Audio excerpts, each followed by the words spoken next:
سوال آیا مہنور بہن نے کراچی سے پوچھا کہ عمرے کا طریقہ بتاتے، تو میں بالکل مختصر انداز میں کچھ منٹس میں اسے مکمل کر لیتا ہوں۔ دیکھیں، سب سے پہلے احرام زیبتن کرنا ہے۔ ظاہر ہے کہ مردوں کے لیے 2 چادریں، ایک اوپر ایک تیبن کی صورت میں، ٹھیک ہے۔ اس میں یہ بھی یاد رہے کہ مرد اگر احرام تیبن کی صورت میں کرتے ہیں نا تو وہ ناف سے اوپر ہونا چاہیے۔ بعض اوقات ناف سے نیچے ہوتا ہے، صدر عیاں ہو رہا ہوتا ہے، تو یہ جائز نہیں ہے۔ اچھا، عورتوں کے لیے جو روزمرہ کا لباس ہے وہی ان کا احرام بن جاتا ہے۔ میری بات سمجھ میں آ رہی ہے؟ اب احرام باندھ لیا، اب اس کے بعد اگر یہاں سے جا رہے ہیں تو عورت اور مرد دونوں کے لیے کہ وہ نیت نہ کریں۔ ظاہر ہے کہ یہاں سے جائیں گے، جہاز میں بیٹھنا یہ وہ، تو اب احرام کی پابندیوں سے بچ جائیں گے۔ تو جب جدہ آنے میں تقریباً پون گھنٹہ باقی ہو تو اس وقت نیت کر لیں۔ نیت بڑی آسان ہے۔ نویت العمرۃ واحرمت بها للہ تعالی، میں نے عمرے کی نیت کی اور اللہ کے لیے محرم ہو گیا، یا اللہ کے لیے محرمہ ہو گئی۔ اور نیت اگر عربی میں نہیں آتی کوئی بات نہیں، آپ اردو میں نیت کر لیجئے کہ میں نے عمرے کی نیت کر لی اور میں محرم یا محرمہ ہو گیا، ٹھیک ہے۔ اب جب نیت کر لی، یا پھر آپ اگر مکہ مکرمہ میں ہی ہیں اور وہاں سے عمرہ ادا کرنا چاہتے ہیں تو پھر مسجد عائشہ جائیں یا مسجد جعرانہ جائیں۔ مسجد عائشہ قریب ہے تو وہاں جا کر عمرے کا احرام باندھ لیں، یا خواتین نے جو لباس پہنا ہوا ہے پھر وہاں نیت کر لیں اور وہاں سے آ کر پھر عمرہ ادا کرنا ہوگا۔ اچھا جی، آپ نے جہاز میں جاتے ہوئے نیت کر لی، اس کے بعد یاد رکھیں کہ نیت کرنے کے بعد ایک مرتبہ ضروری ہے کہ لبیک کہیں، اور 3 مرتبہ سنت ہے، اور مستحب یہ کہ لبیک اللہم لبیک کی صدائیں لگاتے رہیں۔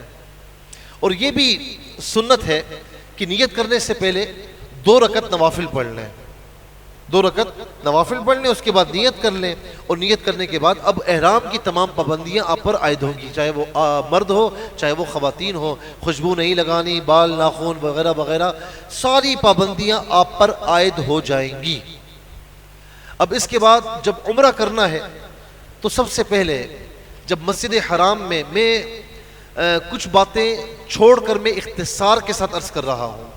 مسجد حرام میں آپ باب عبدالعزیز سے جب اندر جائیں گے تو وہاں پر اندر جا کر تھوڑا سا سیدھے ہاتھ کی طرف آئیں گے تو آپ کو نظر آ جائے گا ایک گرین لائٹ نظر آ جائے گی جو جل رہی ہوگی، اور وہیں پر اسی گرین لائٹ کی سیدھ میں حجر اسود ہے۔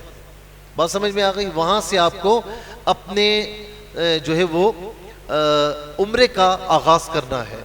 جب آپ اندر جائیں گے، خانہ کعبہ پر پہلی نظر پڑے گی تو جو دعا مانگے قبول ہوگی، ٹھیک ہے نا؟ یہ بھی کرنا ہے، چاہے آپ وہاں پر بھی ہوں، جب بھی آپ جائیں پہلی نظر کا یہی حکم ہوگا۔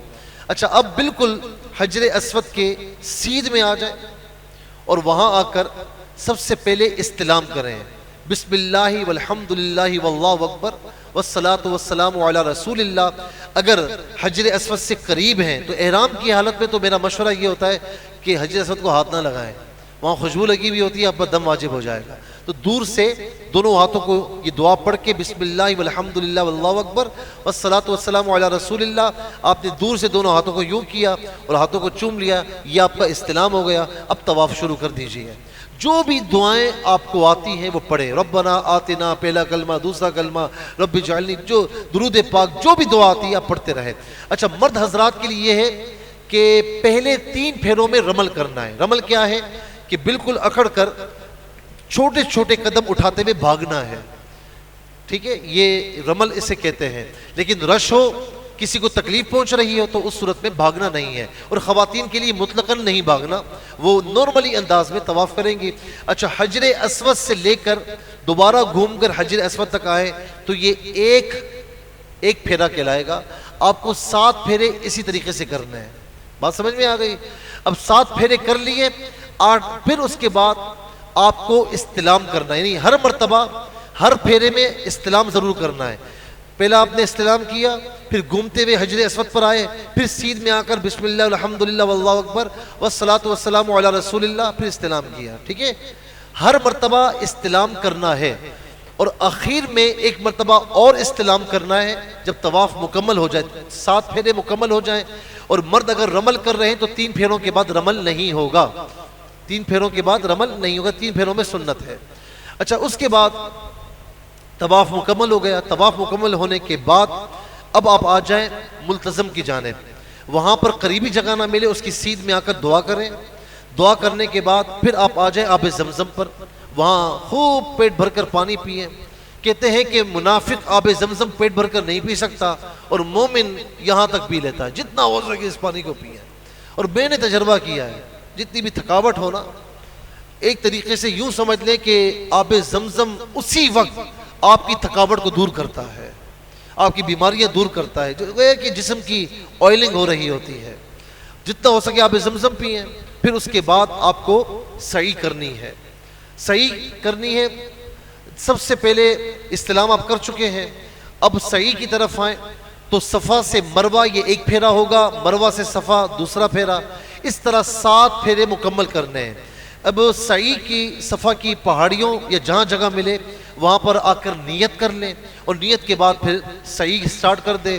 دوران سعی آپ کچھ بھی پڑھتے رہیں، جو دعائیں آپ کو یاد ہیں پڑھتے رہیں۔ اب یہ 7 پھیرے مکمل کرنے کے بعد، 7 پھیرے مکمل کرنے کے بعد اب آپ آ جائیں 2 رکعت نوافل ہو سکے تو پڑھ لیں، یہ سنت ہے، نہیں پڑھے تو کوئی مسئلہ نہیں، لیکن سنت ہے تو 2 رکعت نوافل پڑھ لیں۔